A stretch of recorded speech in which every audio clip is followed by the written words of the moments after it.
Darshan case ಲಾಫುಲಿ ಏನಾಗಿದೆ, ಹೆಂಗೆ ಕಾನೂನಿನ ವಿಶ್ಲೇಷಣೆ ಏನು, ಕಾನೂನು ಏನೇನಾಗಿದೆ, FIR ಏನು, ರಿಮಾಂಡ್ ಅಪ್ಲಿಕೇಶನ್ ಏನು, ಪಂಚನಾಮ ಏನು, ಮಹಾಜರ್ ಏನು, ಈಗ ಯಾವ ಸ್ಟೇಜ್ಗಿದೆ ಏನಿದೆ ಅಂತ. ಈಗ ಇನ್ವೆಸ್ಟಿಗೇಷನ್ ನಡೆದು, ಮಹಾಜರ್ ನಡೆದು, ಪಂಚನಾಮ ನಡೆದು, ಚಾರ್ಜ್ ಶೀಟ್ ಹಾಕುವಂಥ ಹಂತಕ್ಕೆ ಅದು ತಲುಪಿದೆ. ಯಾಕಂದರೆ ಈಗ ದಿ ಐ ಒ ಅಂದರೆ investigating officer shall collect all the material documents including the electronic evidence, collect the electronic evidences, ETCs, FSL reports, PM reports, and inquest reports, and the spot mahajar and seize the property, material objects. These are all important to collect and produce before the court. Documentary evidence, material objects, seized objects, and the particular statements and mahajars and all the documents pertaining the medical concerned and evidence concerned, ಇವೆಲ್ಲವನ್ನು ಸೇರಿಸಿ charge sheet ಹಾಕಲಿಕ್ಕೆ ನ್ಯಾಯಾಲಯಕ್ಕೆ ಸಂಬಂಧಪಟ್ಟ magistrate ಕೋರ್ಟ್ಗೆ ಈಗ charge sheet ಹಾಕ್ತಾರೆ. Charge sheet ಹಾಕಿದಾಗ 207 CRPC ಕೆಳಗೆ, ಯಾಕೆಂದರೆ ಮೊನ್ನೆ ಬಂದಂಥ ಕಾನೂನು ಇದಕ್ಕೆ ಅಪ್ಲೈ ಆಗೋದಿಲ್ಲ. 1/7 ಈಗ ಹೊಸದಾಗಿ ಏನು ಮಾಡಿದ್ದಾರೆ, change of CRPC IPC evidence ಆ್ಯಕ್ಟನ್ನು ಭಾರತೀಯ ಅಂತ ಹೆಸರು ಚೇಂಜ್ ಮಾಡಿ ಕಾನೂನುಗಳನ್ನು ಸೆಕ್ಷನ್ಗಳನ್ನು ಬದಲಾವಣೆ ಮಾಡಿದ್ದಾರೆ, ಪರಂತು ಅದರ ಡೆಫಿನಿಷನನ್ನು, ಅದರ ಇಂಗ್ರೀಡಿಯೆಂಟ್ಸ ಇವರು ಬದಲಾವಣೆ ಮಾಡಿಲ್ಲ. ಹಾಗೆ ಡೆಫಿನಿಷನ್ ಬರೆದು ಏನು ಇವರು ಬರೆದ್ರಲ್ಲ, ಸಂವಿಧಾನನ ಇಂಡಿಯನ್ ಕಾನ್ಸ್ಟಿಟ್ಯೂಷನ್ ಲಾ ಅಂತ ಬರೆದ್ರಲ್ಲ, ಡಾಕ್ಟರ್ BR ಅಂಬೇಡ್ಕರ್ ಅವ್ರು ಬರೆದ್ರಲ್ಲ, ಹಂಗೆ ಬರೀಬೇಕಾದ್ರೆ it will takes together 2 years 3 years ತೊಗೊಂಡಿದೆ. ಇವ್ರು ಏನೆಲ್ಲ ಜಸ್ಟ್ ಅದನ್ನು ಕಾಪಿ ಮಾಡಿ ಇದರ ಮಾಡಿ ಇಟ್ಟಿದ್ದಾರೆ.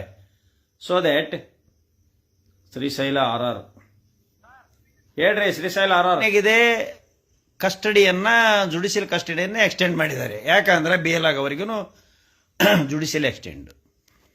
ಈಗ ಏನಾಗಿದೆ ಅಂದರೆ 149 ರೆಡ್ ವಿತ್ 149 ಅಂದ್ರೆ unlawful assembly, 5 or more than 5 people committed an offense, it is called as 149. Now the case is foisted, the FIR foisted under section 302 and 201 of IPC. 201 ಅಂದರೆ ಸಾಕ್ಷ್ಯಾಧಾರಗಳನ್ನು ಮುಚ್ಚಿ ಹಾಕಿದ ಪ್ರಯತ್ನ, ಅದಕ್ಕೆ 7 years ಇಂಪ್ರಿಸನ್ಮೆಂಟ್ ಇದೆ. ಮತ್ತು ಈ ಮರ್ಡರ್ ಅಂತ 302 ಬಂದಾಗ, ಯಾವುದೇ ಒಂದು ಹೆಣ ಸಿಕ್ಕಾಗ ಸಸ್ಪಿಷಿಯಸ್ ಮರ್ಡರ್ ಅಂತ ತೊಗೊಂಡಿರ್ತಾರೆ, 302 ಆಗ್ತದೆ. 302 ಆದರೆ death sentence R the life imprisonment ಇದೆ. ಸೊ ಇಂಥ ಕೇಸ್ನಲ್ಲಿ ಈ ಕ್ರೈಮ್ ಸ್ಟೇಜ್ನಲ್ಲಿ ಅಂದರೆ FIR ಸ್ಟೇಜ್ನಲ್ಲಿ ನಾವು ಒಂದೊಂದು ಸ್ಟೇಜ್ ಅಂತೀವಿ. FIR ಇದ್ದಾಗ ಇನ್ವೆಸ್ಟಿಗೇಟಿಂಗ್ ಸ್ಟೇಜ್ ಅಂತೀವಿ. ಚಾರ್ಜ್ ಶೀಟ್ ಹಾಕಿದರೆ ದಿ ಇನ್ವೆಸ್ಟಿಗೇಷನ್ ಕಂಪ್ಲೀಟೆಡ್, ಏನು ಪೊಲೀಸರ ಅವರ ಕರ್ತವ್ಯ ಮುಗಿತು, ಕೇಸಿನ ಸಾಕ್ಷಿ, ಹೇಳಿಕೆ, ಡಾಕ್ಯುಮೆಂಟು, ಮಟೀರಿಯಲ್ ಆಬ್ಜೆಕ್ಟ್ಸ್ ಅಂದರೆ ಸೀಸ್ಡ್ ಆಬ್ಜೆಕ್ಟ್ಸು, ಅದಕ್ಕೆ ಸಂಬಂಧಪಟ್ಟಂಥ ವಸ್ತುಗಳು ಯಾವ ಇರ್ತವೆ, ಆ ಚಪ್ಪಲಿ ಸೀಸ್ ಮಾಡ್ಯಾರೆ, ಕೋಲ್ ಸೀಸ್ ಮಾಡ್ಯಾರೆ, ಅವೆಂತಿಂಥವು ಸಾಮಾನುಗಳು ಸೀಸ್ ಮಾಡಿದ್ದಾರೆ, ಮಹಾಜರ್ ಮಾಡಿರ್ತಾರೆ, ಪಂಚನಾಮ ಮಾಡಿರ್ತಾರೆ, FSL ಕೆಲವೊಂದು ಕೆಮಿಕಲ್ ಇವನ್ನ ಅನಾಲಿಸಿಸ್ ಕಳಿಸಿರ್ತಾರೆ. ಇಂಥ ಒಂದು ಸಂದರ್ಭದಲ್ಲಿ ಇವೆಲ್ಲವನ್ನ ಕಲೆಕ್ಟ್ ಮಾಡಿ ಚಾರ್ಜ್ ಶೀಟನ್ನು ಈ ವಾರದಲ್ಲಿ ಅವರು ಹಾಕಬಹುದು. ಚಾರ್ಜ್ ಶೀಟ್ ಹಾಕೋವರೆಗೂ ಬೇಲ್ ಯಾಕೆ ಹಾಕೋದಿಲ್ಲ ಇವರು ಅಂದರೆ, ಈಗಲೇ ಬೇಲ್ ಹಾಕಿಬಿಟ್ರೆ, ಈಗ FIR ಸ್ಟೇಜ್ನಲ್ಲಿ ಬೇಲ್ ಹಾಕಿಬಿಟ್ರೆ, ಈಗ ಯಾವ ಚಾರ್ಜು ಇವ್ರ ಮೇಲಿದೆ, ದರ್ಶನ್ ಮೇಲೆ ಈಗ ಚಾರ್ಜ್ ಯಾವುದಿದೆ ಅಂತ ಇನ್ನೂವರೆಗೂ ಗೊತ್ತಿಲ್ಲ, ನನಗೂ ಗೊತ್ತಿಲ್ಲ, ಅಲ್ಲಿ ಎಂಗೇಜ್ ಆದಂಥ ಅಡ್ವೊಕೇಟ್ಸ್ಗೂ ಗೊತ್ತಿಲ್ಲ ಯಾವ ಚಾರ್ಜನ್ನು ಹಾಕ್ತಾರೆ.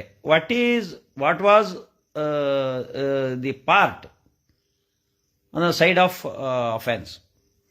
ಈಗ ಕೆಲವೊಂದು ಕೇಸ್ಗಳಲ್ಲಿ, ಮರ್ಡರ್ ಕೇಸ್ನಲ್ಲಿ ಏನು ಮಾಡ್ತಾನೆ, ಒಬ್ಬ ಹೊಡೆದಿರ್ತಾನೆ, ಇನ್ನು ಉಳಿದಾರೆಲ್ಲ ಅಲ್ಲಿ ನಿಂತಿರ್ತಾರೆ, ಅವ್ರು ಯಾವುದೇ ಆಯುಧಗಳನ್ನು ಮುಟ್ಟಿರೋದಿಲ್ಲ, ಅಥವಾ ಕೈಲೇ ಸರಿ 2 ಸರಿ ಹೊಡೆದಿರ್ತಾರೆ, ಅವ್ರ ಕೈಯಲ್ಲಿ ಯಾವುದೇ ಆಯುಧ ಇರೋದಿಲ್ಲ.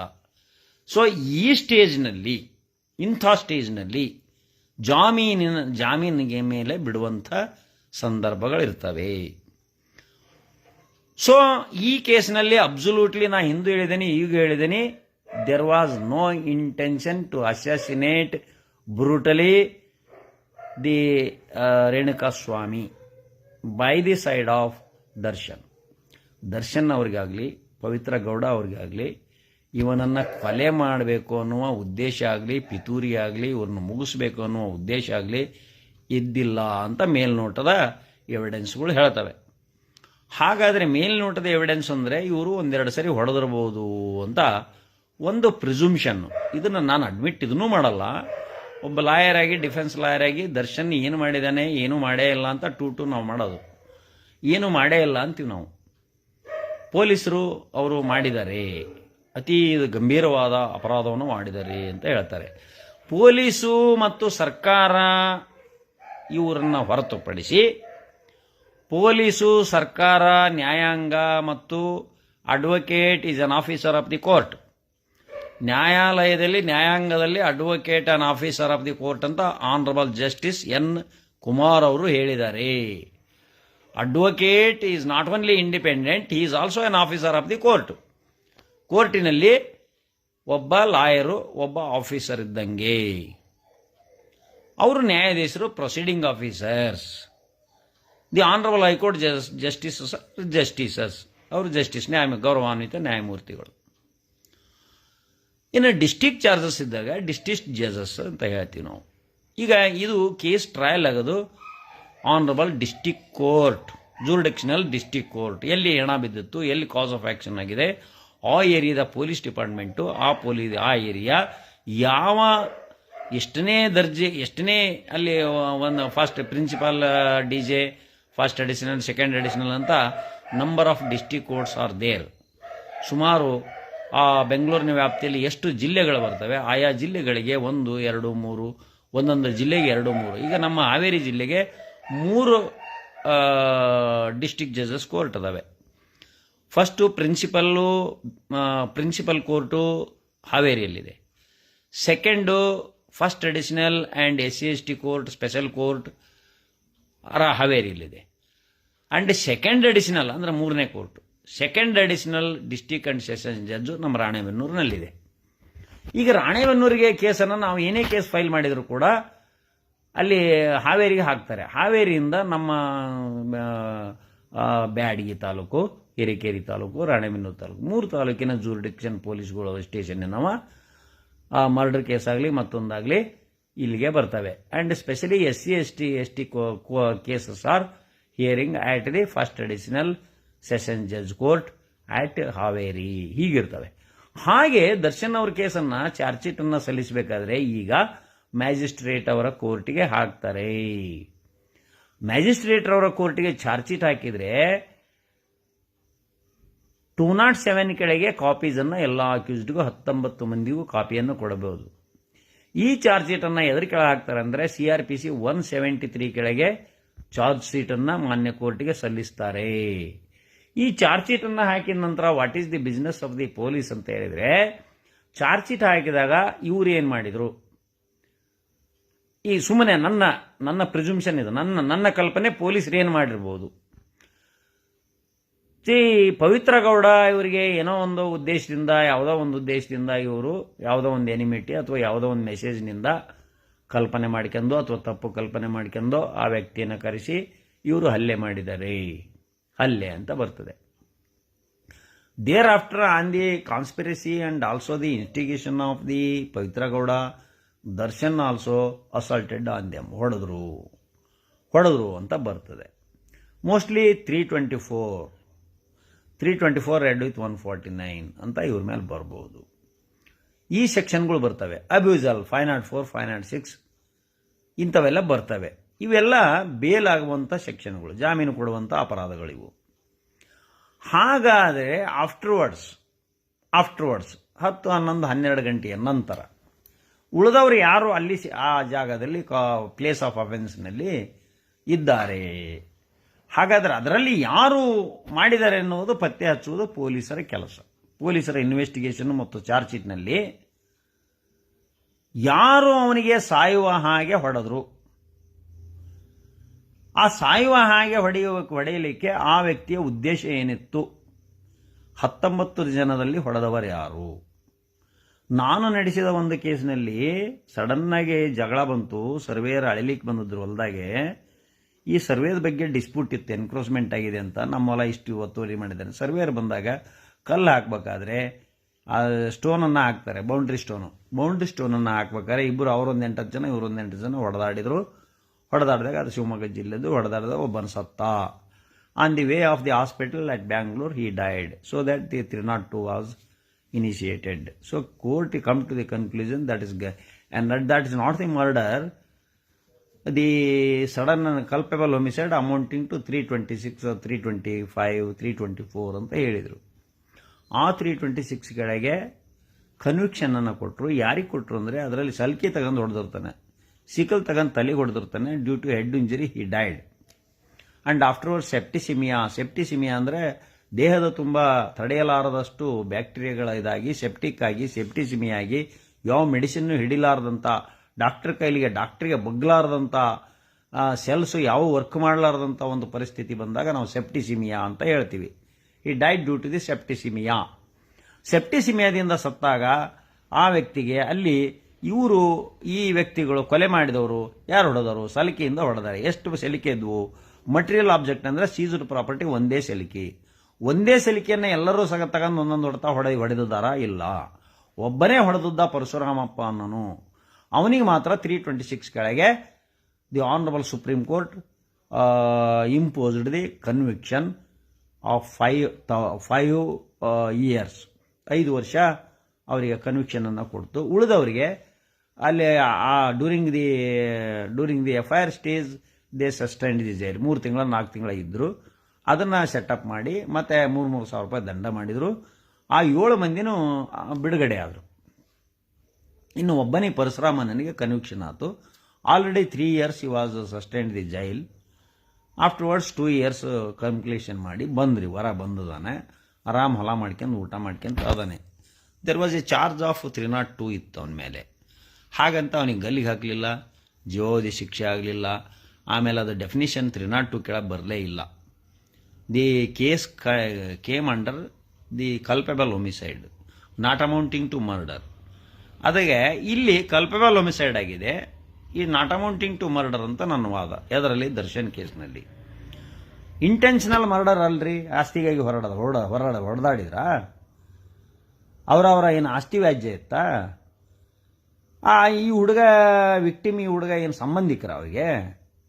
ನೋವೇ ಕನ್ಸಲ್ಟ್.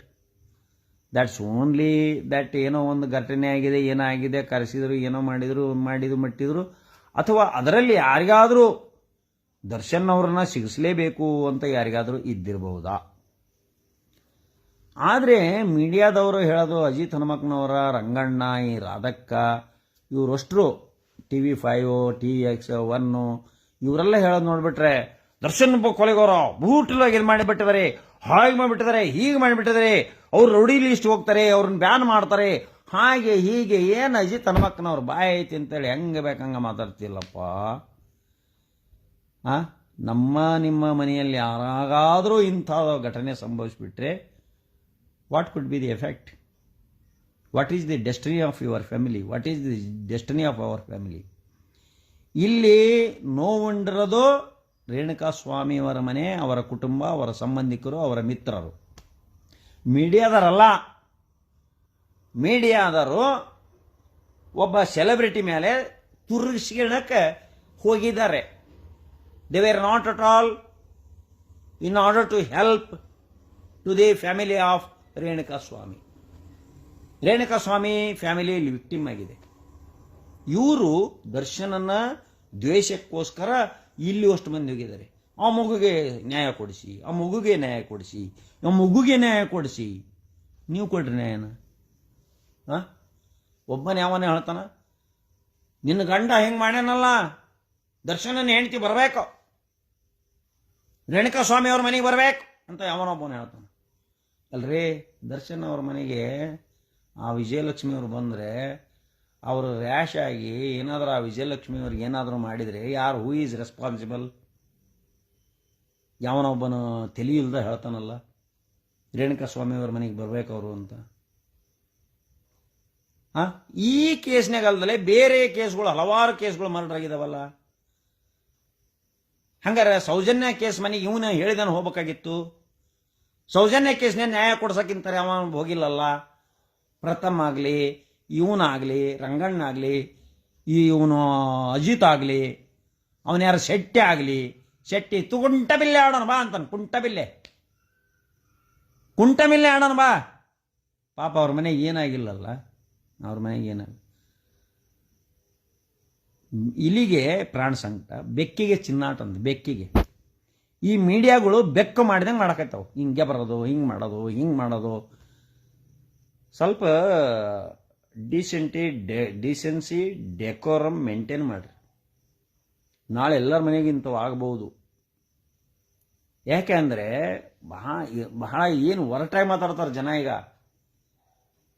ಕೇವಲ ಹೊರಟಾಗಿ ಮಾತಾಡ್ತಾರೆ. ಹೆಣ್ಣು ಮಕ್ಕಳಿಗಂತೂ ಹೆಂಗೆ ಬೇಕಂಗೆ ಮಾತಾಡ್ತಾರೆ. ಹೆಣ್ಣು ಮಕ್ಕಳು ತಡ್ಕೊಂಡು ಸುಮ್ಮನೆ ಇದು ಮಾಡ್ಕೊಂಡು ಹೋಗ್ತಾರೆ. ಹೆಣ್ಣು ಮಕ್ಕಳಿಗೆ ಎಷ್ಟು ಇದನ್ನು ಮಾಡಬೇಕು ಅಷ್ಟೊಂದು ಕ್ರೂರವಾಗಿ ಕೆಟ್ಟದಾಗಿ ನೋಡ್ತಾರೆ. ರಸ್ತೆದಲ್ಲಿ ಹೊಂಟ್ರೆ, ಚಂದಾನ ಹೆಣ್ಣು ಮಕ್ಕಳು ರಸ್ತೆದಾಗ ಹೊಂಟ್ರೆ ಅವರು ಮಾನಸಿಕವಾಗಿ ಹಿಂಸೆಯನ್ನು ಎಷ್ಟು ಅನುಭವಿಸ್ತಾರೆ ಅದು ಅವ್ರಿಗೆ ಗೊತ್ತಾಗ್ತದೆ. ಅವ್ರು ಒಂದು ನೋಟದಲ್ಲಿ ಗೊತ್ತಾಗ್ತದೆ ನಮ್ಮನ್ನು ಯಾರು, ಎಷ್ಟು ಕಣ್ಣುಗಳು ನಮ್ಮ ಮೇಲಿದ್ದಾವೆ, ಎಷ್ಟು ಕಣ್ಣುಗಳು ನಮ್ಮನ್ನು ಯಾವ ನೋಟದಿಂದ ಇದು ಮಾಡ್ತಿದ್ದಾರೆ.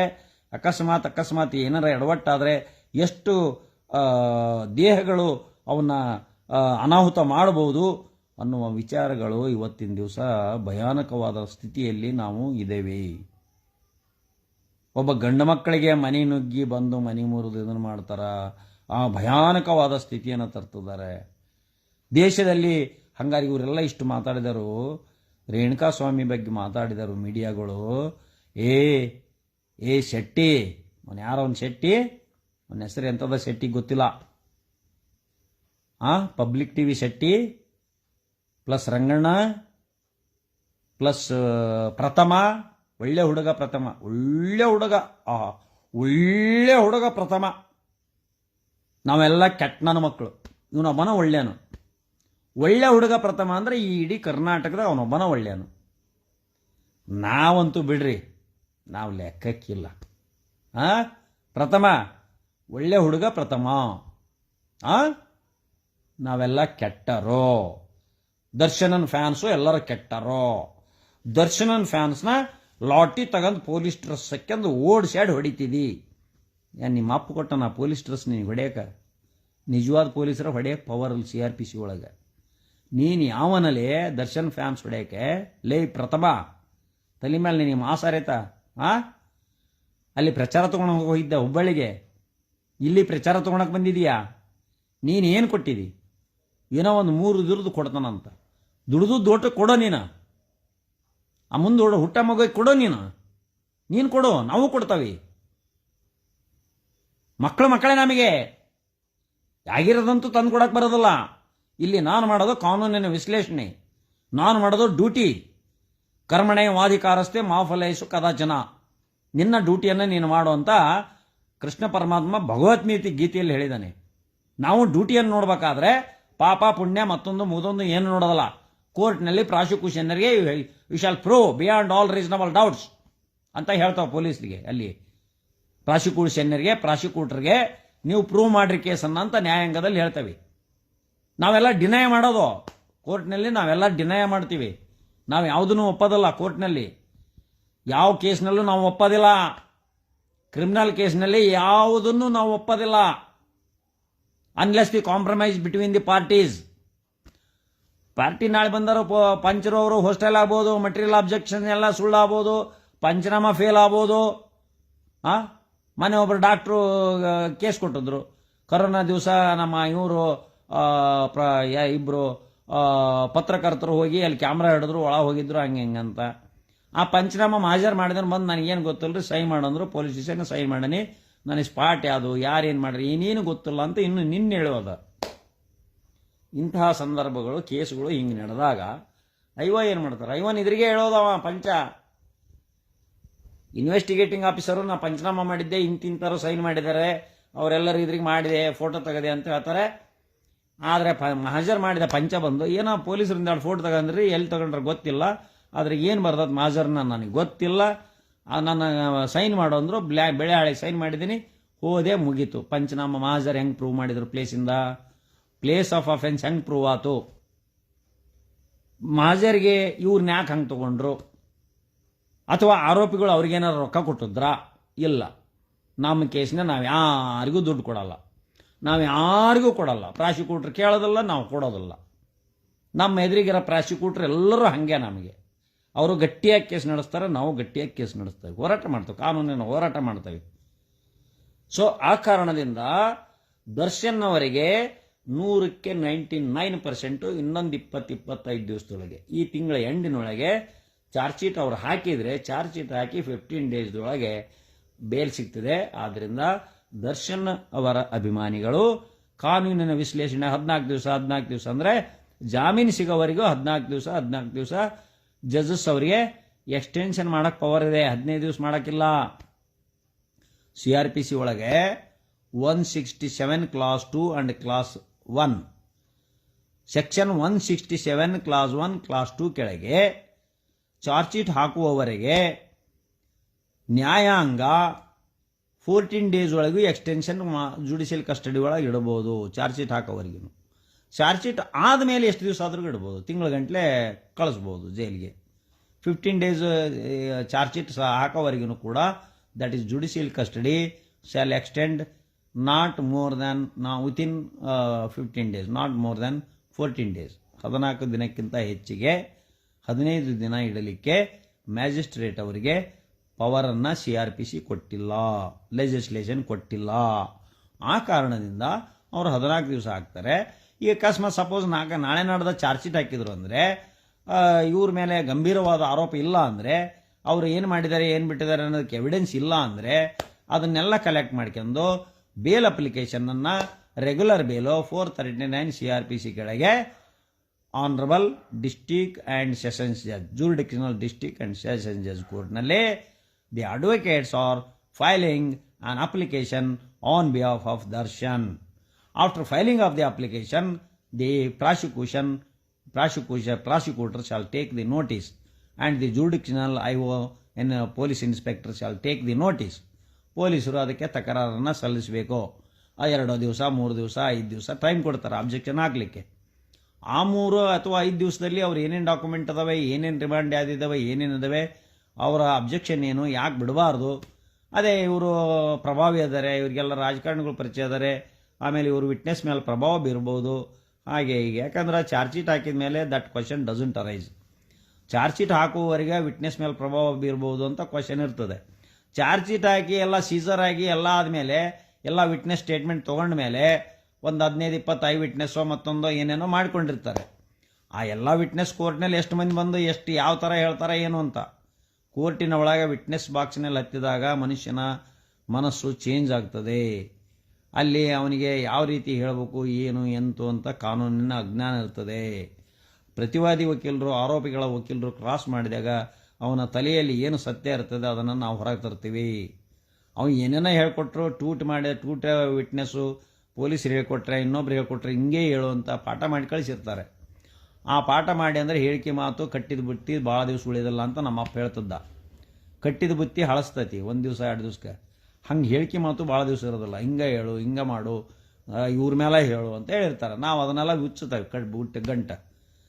ಹಿಂಗಿದು ಹಂಗೆ ಅದೇ ಹಂಗೆ, ಎಲ್ಲಿ ನಿಂತಿದ್ದಿ, ಯಾಕೆ, ಎಷ್ಟು ಗಂಟೆ ಸೈನ್ ಮಾಡಿದಿ, ಏನೇನು ಬರೆದಿದ್ರು, ಯಾವ ನಕಾಶ ಹಾಕ್ಯಾರ ಇದ್ರಾಗ, ಪಂಚನಾಮನ, ಈ ಪಂಚನಾಮ ಕ್ರಾಸ್ ಮಾಡ್ತೇನೆ, ಎಲ್ಲಿ ನಕಾಶ ನೋಡಿದ್ದೆ ಅದು ಏನು, ಈ ನಕಾಶ ನಾವು ನೋಡಿಲ್ರಿ, ಇದೆಲ್ಲ ಫಾರ್ಮ್ ಇತ್ತಲ್ಲ, ಹೌದ್ರಿ ಫಾರ್ಮ್ ಇತ್ತು, ಮತ್ತು ಇದ್ರಾಗ ಯಾವ್ಯಾವ ಕಾಲಮ್ನಾಗ ಏನೇನು ತುಂಬಿದ್ರು ಹೇಳು ಅಂತ ಕುಂದಿರ್ತಾನೆ.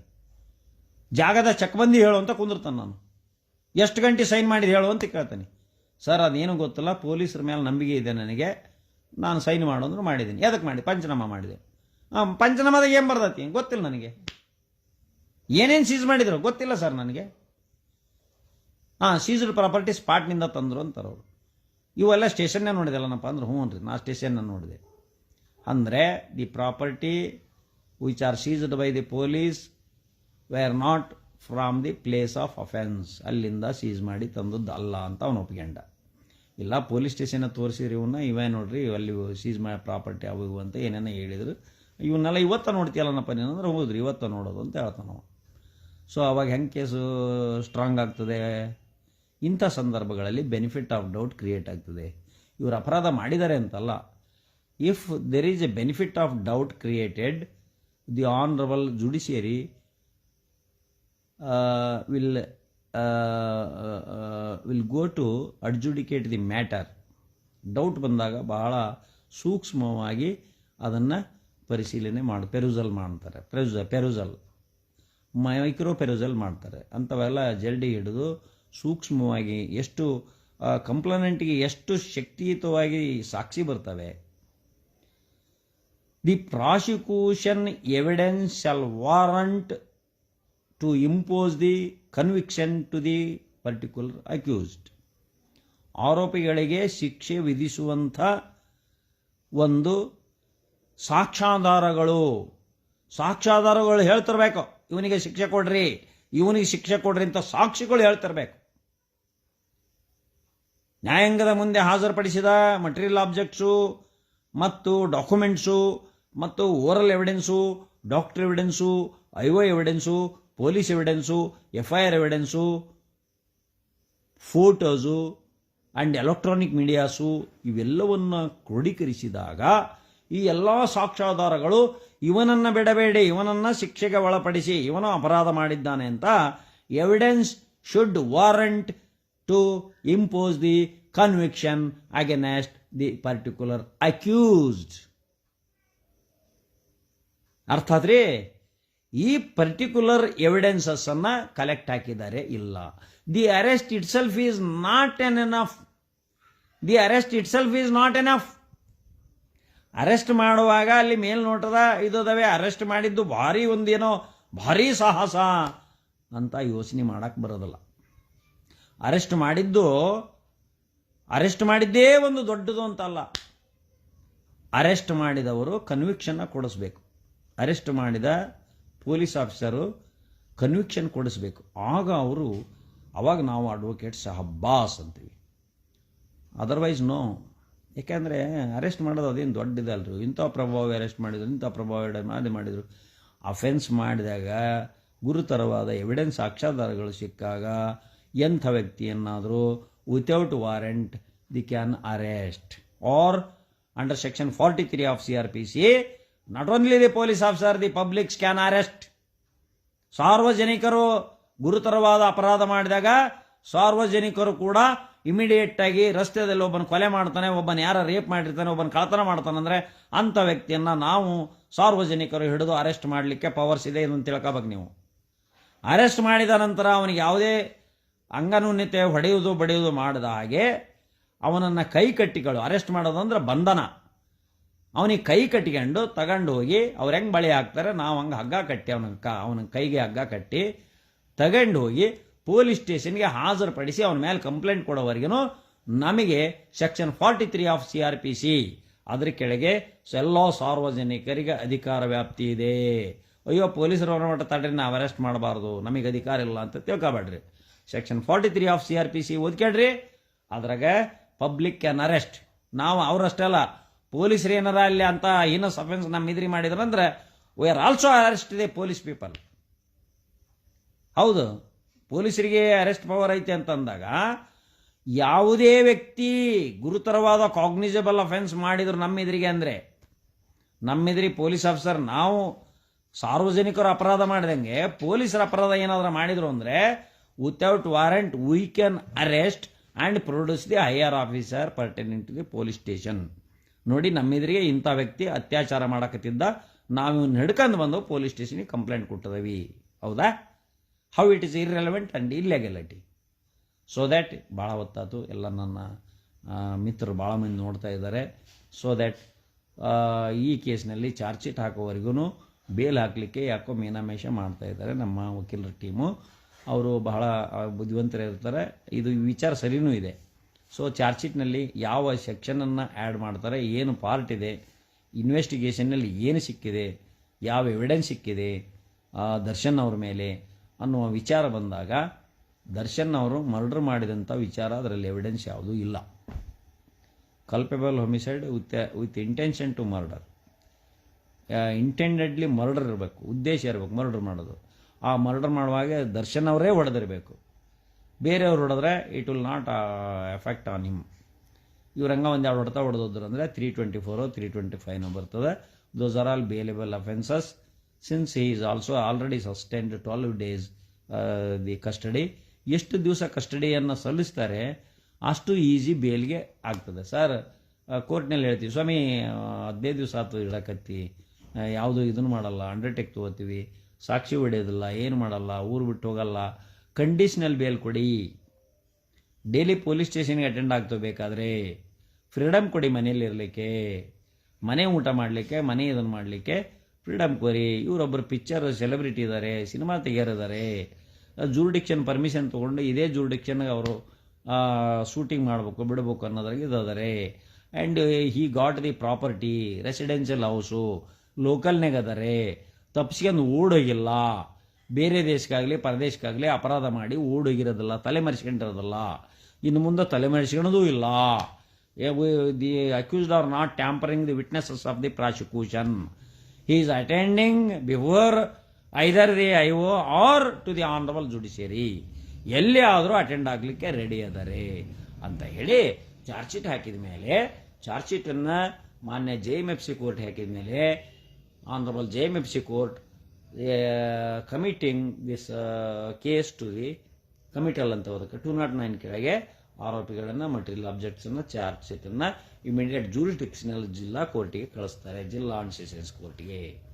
ಅಲ್ಲಿ ಆಗ ಟ್ರಯಲ್ ಸ್ಟಾರ್ಟ್ ಆಗ್ತದೆ, ಇವ್ರ ಮೇಲೆ ಚಾರ್ಜ್ ಆಗ್ತದೆ, ಹಿಯರಿಂಗ್ ಬಿಫೋರ್ ಚಾರ್ಜ್ ಇರ್ತದೆ, ಯಾವ ಚಾರ್ಜ್ ಯಾರ್ಯಾರ ಮೇಲೆ ಬರ್ತಾವೆ ಅನ್ನೋದಕ್ಕೆ ಆರ್ಗ್ಯುಮೆಂಟ್ ಮಾಡೋಕೆ ಅವಕಾಶ ಇರ್ತದೆ. ಪೊಲೀಸರು ಹಾಕಿದ ಚಾರ್ಜ್ ಶೀಟನ್ನು ಎಲ್ಲದನ್ನೂ ನಾವು ಒಪ್ಪೋದಿಲ್ಲ, ಈ ಚಾರ್ಜು ಇವನ ಮೇಲೆ ಬರೋದಿಲ್ಲ, ಈ ಚಾರ್ಜ್ಗೆ ಎವಿಡೆನ್ಸ್ ಇಲ್ಲ, ಇಂಥವ್ರು ಹೇಳಿಲ್ಲ, ಇವ್ರ ಹೇಳಿಕೆ ಮೇಲೆ, ಇವರ ಸ್ವಇಚ್ಛೆ ಹೇಳಿಕೆ ಮೇಲೆ ಈ ಚಾರ್ಜಸ್ಗಳನ್ನ ಮಾಡ್ಲಿಕ್ಕೆ ಬರೋದಿಲ್ಲ, ಆ್ಯಂಡ್ ಐ ವಿಟ್ನೆಸ್ ಅದರ ಇಲ್ಲ, ಇಂಥ ವಾದಗಳು ಭಾಳ ಇರ್ತವೆ. ಸೊ ಇದರಲ್ಲಿ 99% ಬೇಲ್ ಆಗ್ತದೆ. Timing it will take some spend time. ಆದ್ದರಿಂದ ಅಲ್ಲಿವರೆಗೂ ದರ್ಶನ್ ಅಭಿಮಾನಿಗಳು ಮನಸ್ಸಿಗೆ ನೋವಾಗಿದೆ, ನಮಗೂ ಆಗಿದೆ, ಈಗ ಆಗಬಾರ್ದಾಗಿತ್ತು. ಇಂಥ ಒಂದು ಗುರುತರ ಅಪರಾಧದಲ್ಲಿ ಯಾರೂ ಸಿಕ್ಕಬೇಡ್ರಿ. ಯಾವ ಕುಚೇಷ್ಟಿಗಳು ಏನೋ ಮೆಸೇಜ್ ಮಾಡ್ತಾವೆ ಅಂದರೆ ಲೆಟಸ್ ಬ್ರಸ್ ಸೈಡ್ 2 AC ಮೇಲೆ ಹೋಗಿ ಕಲ್ಲುಗೆಕ್ಕೆ ಹೋಗಬಾರ್ದು. ಅವು AC ಮೆಸೇಜ್ಗಳು ಕೊಡ್ತವೆ, ಟ್ರೋಲ್ ಮಾಡ್ತವೆ, ಕೆಟ್ಟದ ಬೈತವೆ, ರೇಜ್ ಮಾಡ್ತಾರೆ, ಅವರು ಇದನ್ನು ಮಾಡ್ತಾರೆ. ನಾಯಿಗೆ ಹೆಂಗೆ ಕಲ್ಲು ಒಗಿತಾರಲ್ಲ, ನಾಯಿ ಕಲ್ಲವರು ಸುಮ್ಮನೆ ಇರ್ತದೆ, ಕ್ರೋಧಕ್ಕೆ ಹೋಗ್ಬಿಡ್ತದೆ. ಹಾಗೆ ನಾವು ಬುದ್ಧಿವಂತರಾದರು ಶುಡ್ ಟು ಇಟ್. ಅಜಿತ್ ಹನ್ಮಕ್ನವ್ರು ಮಾತಾಡ್ತಾನಲ್ಲ, ಅವನ್ನೆಲ್ಲ ನೆಗ್ಲೆಕ್ಟ್ ಮಾಡಿರಿ ನೀವು. ಆ ಪ್ರಥಮ ಮಾತಾಡ್ತಾನೆ, ಲಾಠಿ ತಗೊಂಡು ಹೊಡಿತೀನಿ ಅಂದ್ರೆ ಅವನ್ನೆಲ್ಲ ನೆಗ್ಲೆಕ್ಟ್ ಮಾಡಿರಿ. ಅವೆಲ್ಲ ಮೈಂಡ್ಲೆಸ್, ಅವು ತಲೆನೇ ಇಲ್ಲ, ಅವಕ್ಕೆ ತಲೆ ಇದ್ದದ್ರೆ ಹಿಂಗೆ ಮಾತಾಡ್ತಿದ್ದಿಲ್ಲ. ಯಾಕಂದ್ರೆ ಅಂಥವ್ರ ತಲೆಗಳು ಅಲ್ಲಿ ಸಿಕ್ಕಂಡಿರೋದಲ್ಲಿ ಇಂಥ ಇದ್ರೊಳಗೆ ಇವ್ರು ಆಕಸ್ಮಿಕವಾಗಿ ಹಿಂಗೆ ಸಿಕ್ಕಂದಿದ್ದಾರೆ. ಸೊ ದ್ಯಾಟ್ ಕಾನೂನಿನ ತಿಳುವಳಿಕೆ ಇದ್ದವ್ರು ಯಾರೂ ಮಾಡೋದಿಲ್ಲ. ನನ್ನ ಒಂದೇ ರಿಕ್ವೆಸ್ಟು, ಯಾರೂ ಕಾನೂನನ್ನು ಕೈ ತಗೋಬೇಡ್ರಿ, ನನ್ನೂ ಸೇರಿ. ಯಾವುದೇ ಒಂದು ಕೆಟ್ಟ ಸಂದರ್ಭ ಬಂದರೂ ಕಾನೂನನ್ನು ಕೈಗೆ ತಗೋಬಾರ್ದು, ಮಾತಿನಲ್ಲಿರಬೇಕು ಅಷ್ಟೇ. ಅದು ಮಾತಿನಲ್ಲಿರಬಾರ್ದು, ಕೃತಿಯಲ್ಲಿ ಹೋಗಬಾರ್ದು. ಮಾತಿನಲ್ಲಿ ಏನಾದರೂ ಮಾತಾಡಿದರೆ ಅವೆಲ್ಲ ಬೇಲೆಬಲ್ ಆ್ಯಂಡ್ NC ಕೇಸಸ್ಸು. ಹೌದಾ?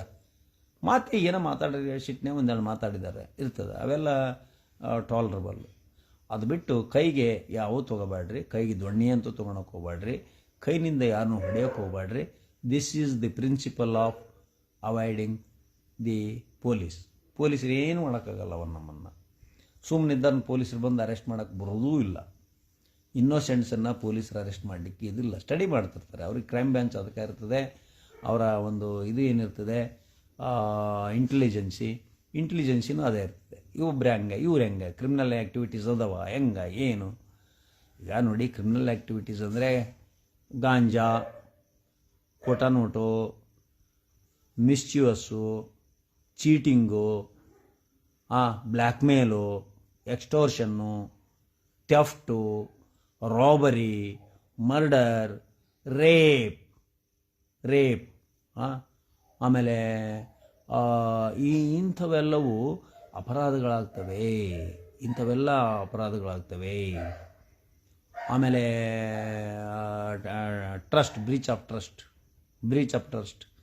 ಈಗ ನೌಕರಿಗೆ ಹೋಗಿರ್ತಾರೆ, ಅಲ್ಲಿ ಯಾವುದೋ ಸರ್ಕಾರದ ಗಂಟು ಹೊಡಿತಾರೆ, criminal breach of trust. Section 409 ಕೆಳಗೆ ಜೀವಾವಧಿ ಶಿಕ್ಷೆ ಇದೆ. ಸೆಕ್ಷನ್ 405 ಕೆಳಗೆ, 406 ಕೆಳಗೆ, ಅವೆಲ್ಲ ಗಂಭೀರವಾದ ಆರೋಪಗಳು. ಇಂಥವು ಯಾರು ಮಾಡೋಕ್ಕೆ ಹೋಗ್ಬೇಡ್ರಿ. 324 ಕೈಲೆ ಅಥವಾ ಇದರಿಂದ ಒಂದು ಯಾವುದೋ ಮಟೀರಿಯಲ್ ಆಬ್ಜೆಕ್ಟ್ ಅದು. 325 ಅಂದರೆ ಗ್ರೀವಿಯಸ್ ಅರ್ಟ್. 326 ಅಂದರೆ ಹೆಚ್ಚು ಕಡಿಮೆ ಹಾಫ್ ಮರ್ಡರ್ ಇದ್ದಂಗೆ. 307 ಅಂದರೆ ಅಟೆಂಪ್ಟ್ ಟು ಮರ್ಡರ್ ಕೇಸು. ಆಮೇಲೆ ಯಾರ ಸುಸೈಡ್ ಮಾಡ್ಕೊಂಡ್ರೆ 306 ಇವೆಲ್ಲವೂ ಅಪರಾಧಗಳದವಲ್ಲ. ಈ ಅಪರಾಧಗಳಲ್ಲಿ ರೇಪು 376 ರೇಪು, ಯಾವುದರ ಸಿಕ್ಕರು ರೇಪು, ಈ ಫೋಕ್ಸು ಇಂಥವು ಯಾವ ಮಾಡೋಕ್ಕೆ ಹೋಗ್ಬೇಡ್ರಿ. ಯಾಕೆ ಮಾಡ್ತೀರಿ ನೀವು ಗಂಡು ಮಕ್ಕಳು? ಮದುವೆ ಆಗ್ರಿ, ಹೋಗ್ರಿ, ಮದುವೆಯಾಗಿ ಬಾಳೆ ಮಾಡಿರಿ. ಹೌದಾ? ಸುಮ್ಮನೆ ಶಿಕ್ಷೆಗೆ ಹೆಣ್ಮಕ್ಳು ಹೋಗೋದು, ಕೆಣಕೋದು, ಮೆಸೇಜ್ ಕೊಡೋದು ದಯವಿಟ್ಟು ಯಾರೂ ಮಾಡಬೇಡ್ರಿ. ಹೊಡಿ ಬಡಿ ಕಡಿ ಬೇಡ. ಶಾಂತಿಯ ಭಾರತವನ್ನು ಕಟ್ಟೋಣ, ಶಾಂತಿಯ ಕರ್ನಾಟಕವನ್ನು ಕಟ್ಟೋಣ. ಸರ್ವ ಜನಾಂಗದ ಶಾಂತಿಯ ತೋಟ ಕರ್ನಾಟಕ, ಸರ್ವ ಜನಾಂಗದ ಶಾಂತಿಯ ತೋಟ ಭಾರತ ಮಾತೆ. ಭಾರತ್ ಮಾತಾ ಕಿ ಜೈ. ಜೈ ಹಿಂದ್, ಜೈ ಕರ್ನಾಟಕ, ಜೈ ಭುವನೇಶ್ವರಿ. Nagaraj Kudupli, advocate from Ranebennur.